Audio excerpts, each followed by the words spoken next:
Манай улсаа 2002 онд чөлөөт бүсийн тухай хуулийг баталсан ч өнөөдрийг хүртэл доройтой үр дүнд хүрч чадаагүй байна.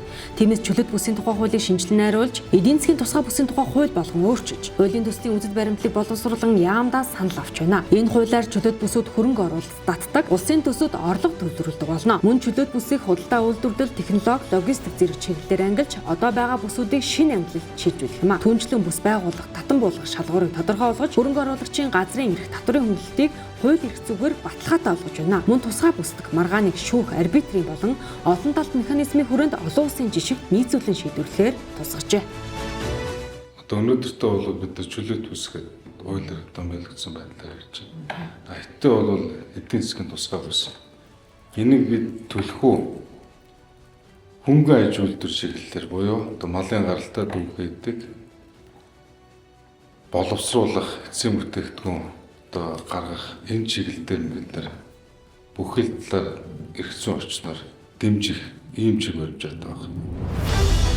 Монгол улс бүгд найрамдагтад ард улсын засгийн газар хоорондын замын үе ирээний эдийн засгийн хамтын ажиллагааны бүсийг хамтран хөгжүүлэх ерөнхий төлөвлөгөөний хүрээнд эдийн засгийн чөлөөт бүсийн хил дамсан гол гарцын бүтээн байгуулалтын ажил болох авто замын гол гарцын хил холболтын цэгийг хоёр тал 2026 оны 4-р сарын 30-ны өдөр тохиролцож протокол солилцлоо. Хоёр улс хил холболтын үндсэл цэгүүдийг инхүү тохирсноор хил холболтын гол байгууламжийн зураг төслийн ажил хийгдэж, улмаар хил дамсан гол гарцын байгууламж баригдах урьдчилан нөхцөл бүрдлээ.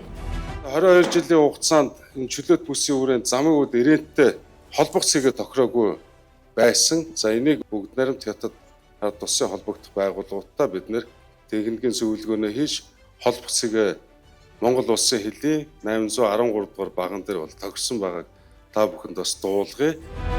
Түүнчлэн Шадар сайд номт 2 бүгд найрамдагтад ард улсын хөнгөн цагаан үйлдвэрлэлийн Чинжин Тек компани удирдлагуудыг хүлээн авч уулзаж, замын үе чөлөөт бүсийн нутаг дэвсгэр дээр хөнгөн цагааны үйлдвэрийг байгуулах асуудлаар харилцан ойлголцсон санаж бичгийг байгуулахаар тогтлоо. Цаашид чөлөөт бүс дээр хүнсгүдэн аж ахуйн чиглэлийн экспорт явуулах хувийн хэмжүүдэд дэмжиж, харин дотооддоо үйлдвэрлэх боломжгүй.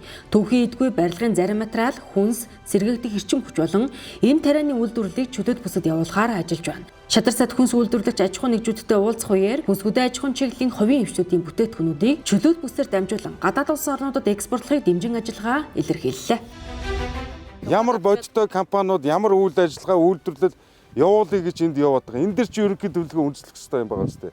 Тэгжид дэд үсцийн тооцоолыг хийх хэрэгтэй юм байгаа үстэй. Тэгэхгүй бол эхлээд хов оосон баахан макет төлөвлөлт хийчихэд энд баригдаж та нар үйл ажиллагаа явуулъя гэдэг чинь яаж энд хөрөнгө оруулалт татах гээд байгаа юм. Фундаментаа судахаагүй чи дээврээ барих гээд байна, хан туурга барих гээд байна. Фундамент чи юу вэ? Бодиттой хөрөнгө оруулагч штэ. Нэг л нэг баахан дэд үс хөрөнгө оруулалтууд хэрэгтэй байна гэдэг. Гэхдээ юунд хэрэгтэй энэ дэр чи хийн хэрэглэх юм? Хэдийн хэмжээтэй хэрэглэх юм. Ийм л зарчим барих ёстой энэ дэр. Бид нэр дотоодынхоо үйлдвэрлэгчдийн бүтээгдэхүүнийг айлуулах, гадагшаага экспортлох. Гадны хөрөнгө оруулалтууд бол дотооддоо бид нэр үйлдвэрлэж чадахгүй байгаа бүтээгдэхүүн үйлдвэрлэлийг дэмжих. Ийм л алтан зарчим барина. 2022 онд байгуулагдсан хөршгийн хөндийн чөлөөт бүсдээр бүгд найрамдах Турк улстай хамтран олон улсын худалдааны төв болгон хөгжүүлэх чиглэлээр Шадар сайд номт 2 бүгд найрамдах Турк улсын дотоод иргэн сайдтай уулзаж санал солилцлоо. Түүнчлэн хар хорин хотод ноос ноолоор хөнгөн аж үйлдвэр, карго, аялал жуулчлалын чиглэлээр чөлөөт бүс байгуулах талаар ажиллаж байна.